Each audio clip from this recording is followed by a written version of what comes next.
ఇక వైఎస్ వివేక హత్య కేసు వ్యవహారంలో ఆయన కూతురు సునీత వైఖరిని అవినాష్ రెడ్డి తప్పుపట్టారు.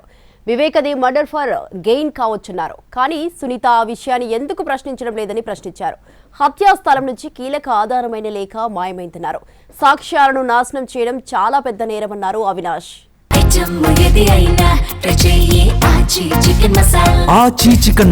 వివేకం పెదనానికి ఒక కొడుకున్నారనే విషయం, షహన్ షా అనే ఒక కొడుకున్నారనే విషయం కూడా ఇన్వెస్టిగేషన్లో క్లియర్గా ఎస్టాబ్లిష్ అయింది. దాని మీద ఏం డిస్ప్యూట్ లేదు.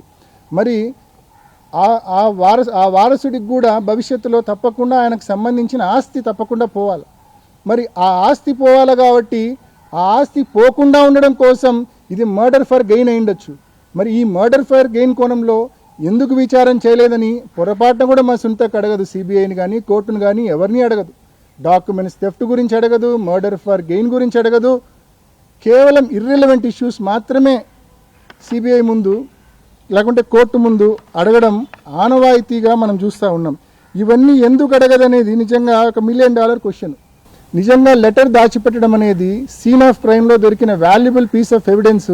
లెటర్ దాచిపెట్టడం అనేది it accounts to screening of evidence. It is a crime. ముద్దాయిలు కావాలి వీళ్ళు. మరి ముద్దాయిలు కాకుండా ఎలా పోయినారనేది వీళ్ళకే తెలియాలి.